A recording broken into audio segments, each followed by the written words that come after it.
So really good acceleration under light throttle. And of course, a lot of that has to do with the CVT, just giving you that linear power curve without having to worry about shift points.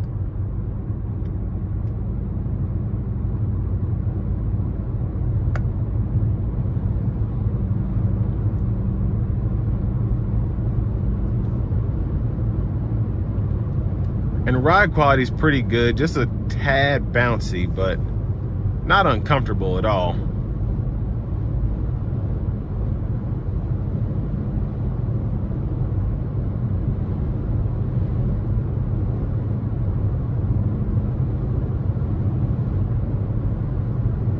And one thing I do love about these flat bottom steering wheels, it really does make it easier to drive, and you can really get a feel for handling this vehicle. And that brake pedal feel is perfect.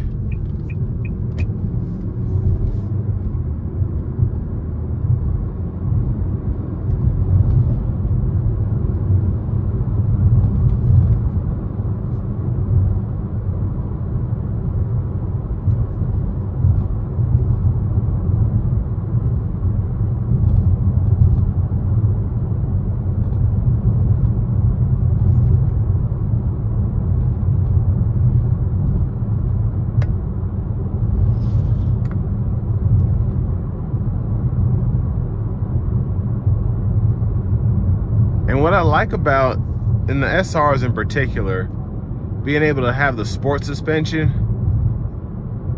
really does, it makes you feel like you could take this car to the track. It really does.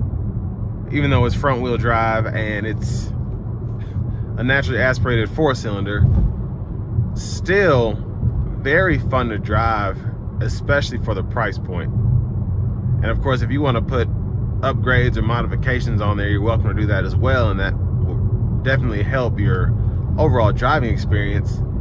If you just want a commuter car that you want to feel sporty in sometimes, this is perfect. And you get 37 miles per gallon hot on the highway, and I think you get 26, 27 in the city. Very impressive.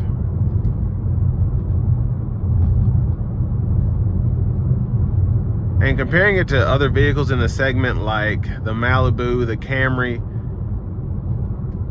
with the interior on this one that's kind of outgoing from the older models before the refresh, so your 1920s, 21s, I would definitely side with the Chevrolet or the Toyota. But like I said, once I get a look at that new interior for 23, I'll probably be pretty impressed. And I'm not sure if I'll like it better than the other two, but like I said, this infotainment system is just kind of meh. But I mean, you still get your Apple CarPlay, Android Auto standard, which is nice. And of course, having your Bluetooth, XM, nice to have that as well. Just a bit dated in my taste.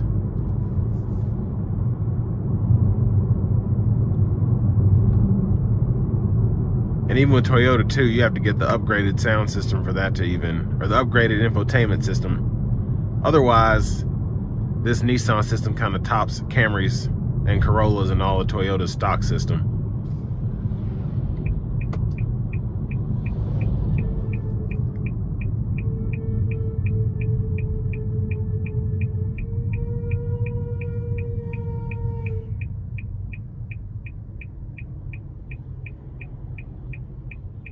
But I will say, when it comes to steering wheels, Nissan is certainly my favorite, just because the flat bottom really, and a really good sporty feel.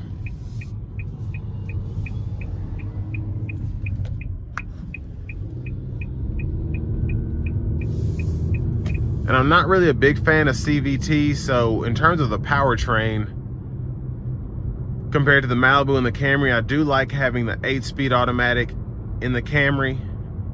And then I like having the 1.5 liter turbo engine as opposed to the naturally aspirated 2.5s from Camry and Altima. But let's give it some throttle here.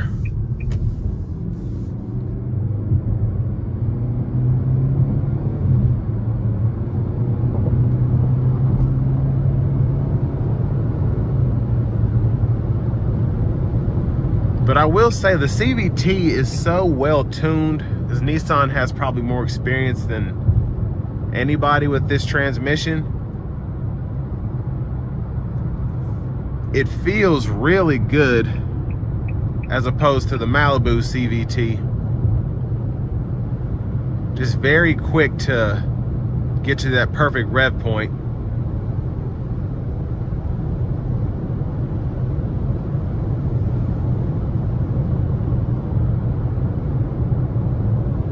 No one's behind me. I'm gonna test these paddle shifters out.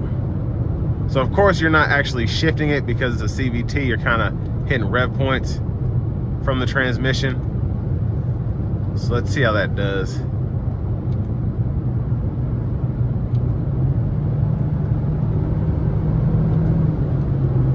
Okay, that's pretty fun. And I will say, as you get higher in the RPMs, this thing does put out pretty well.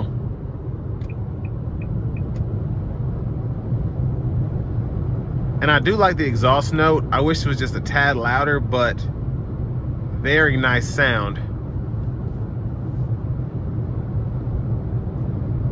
And coming down the interstate here, pretty comfortable. And as you can see, underneath the steering wheel, I have plenty of space to move my legs.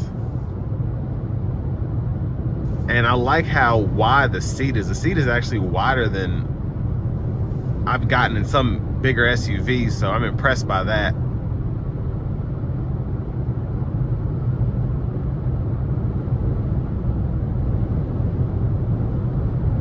And just a really easy car to manage on the road. And on this smooth stretch of interstate, the sport suspension really doesn't, I guess, mess with how I feel about driving this. On rougher roads, it does tend to get a bit bouncy because it is a sport suspension, but here on the highway, really smooth ride.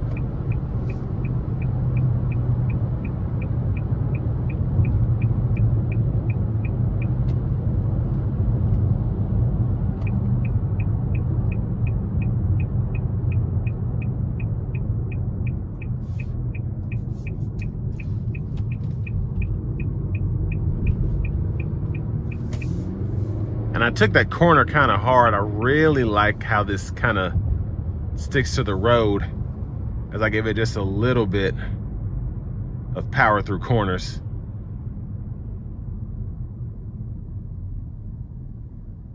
I'm gonna give it a little throttle here. Yeah, really good acceleration for this kind of vehicle.